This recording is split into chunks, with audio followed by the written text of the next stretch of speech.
La bataille de Ganesha et de son père. Il existe dans les montagnes sacrées de l'Himalaya une demeure enveloppée d'une lumière qui ne ressemble à aucune autre.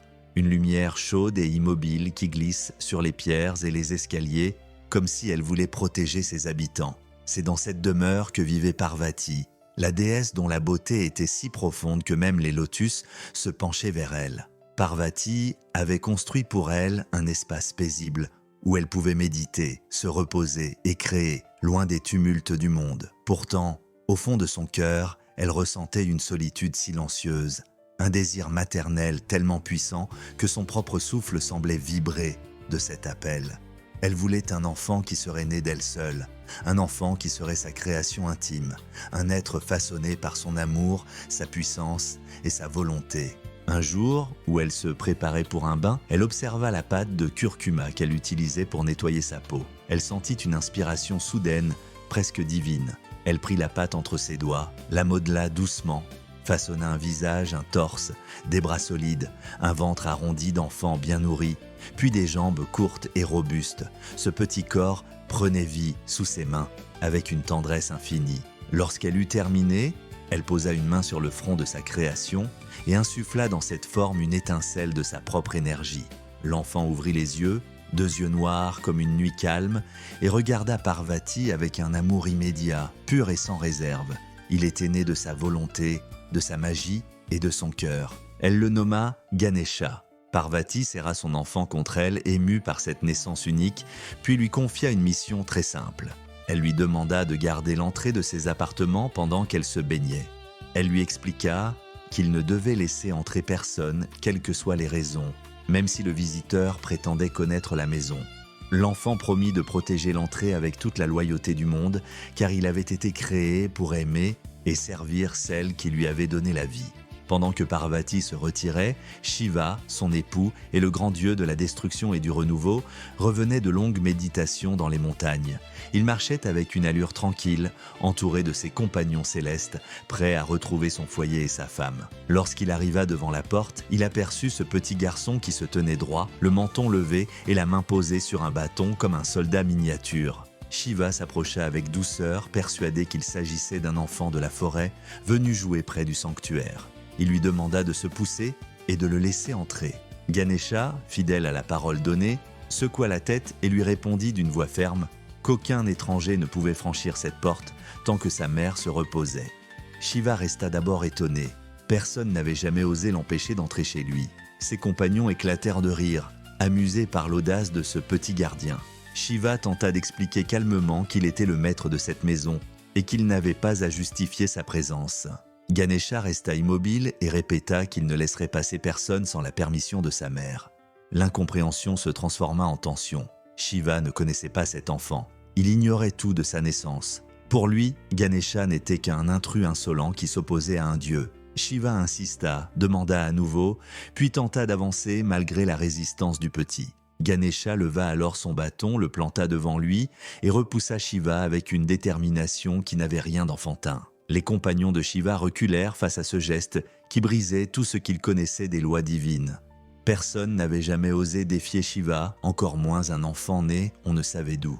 La situation dégénéra rapidement. Shiva perdit patience.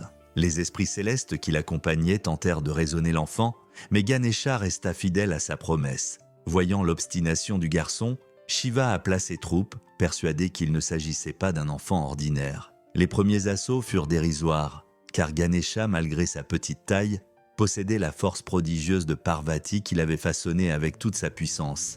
Il brisait les armes, renversait les guerriers célestes, tenait tête à des êtres dont les monts et les mers connaissaient la légende. Les célestes, abasourdis, reculèrent encore. Ce petit gardien semblait invincible. La bataille prit une ampleur inattendue. Les montagnes résonnaient sous les coups. La poussière s'élevait en nuages dorés. Les dieux observaient cette scène avec étonnement, car ils voyaient Shiva confronté à un adversaire dont l'innocence rendait le combat tragique.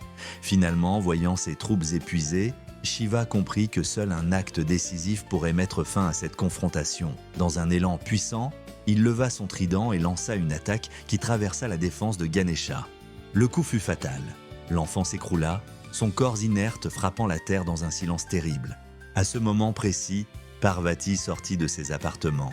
Lorsqu'elle aperçut son enfant sans vie, son cri déchira l'air. Son chagrin devint une force si colossale que la terre trembla. Les nuages se regroupèrent comme pour protéger sa douleur. Sa colère se transforma en une puissance divine qui fit reculer même les dieux. Elle se tenait devant eux avec une présence si intense que tout être vivant ressentit la peur de décevoir une mère blessée. Parvati annonça que si son fils n'était pas ramené à la vie, elle déchaînerait sur le monde une destruction si vaste que rien ne pourrait l'arrêter. Shiva, bouleversé en comprenant qu'il avait tué le fils de Parvati sans connaître la vérité, promit de réparer son erreur. Les dieux se consultèrent. Ils savaient qu'aucune tête humaine ne pourrait s'accorder à ce corps créé par une déesse. Shiva envoya alors ses serviteurs chercher la première créature vivante rencontrée dont la tête était tournée vers le nord. Le nord étant la direction de la sagesse, ils devaient respecter cette orientation. Les serviteurs découvrirent un jeune éléphant paisible, assoupi au bord d'une rivière. Lorsque son âme quitta le corps, elle s'éleva sans colère, comme si elle savait déjà qu'elle servirait un destin plus grand. Shiva prit la tête de l'éléphant, la posa sur le corps de Ganesha, puis plaça sa main sur le front du nouvel être et insuffla une vie nouvelle. Ganesha ouvrit les yeux, plus grand et plus doux qu'avant, et sa première vision fut celle de sa mère qui pleurait encore, mêlant soulagement et chagrin. Le cœur de Parvati se remplit d'un amour encore plus immense, car elle voyait maintenant en son enfant un symbole de résilience et de renaissance. Shiva se pencha devant lui et reconnut publiquement son erreur. Il déclara que Ganesha serait honoré par toutes les divinités et qu'aucun rituel ne commencerait sans que son nom soit prononcé. Le premier-né de Parvati devint alors le maître des commencements, celui qui enlève les obstacles, celui qui ouvre les chemins, celui qui veille sur les voyageurs et sur les maisons. Il reçut la place qu'il mérite dans le cœur de l'humanité entière. Depuis ce jour, lorsqu'on invoque Ganesha, c'est à la fois l'enfant courageux qui défendit sa mère, le guerrier qui affronta un dieu sans trembler, et l'être sage dont la tête d'éléphant symbolise la connaissance profonde et la vision élargie. Sa bataille contre Shiva fut un moment qui fit naître un protecteur dont la puissance repose sur l'amour, la loyauté et la capacité à renaître plus grand que son propre destin.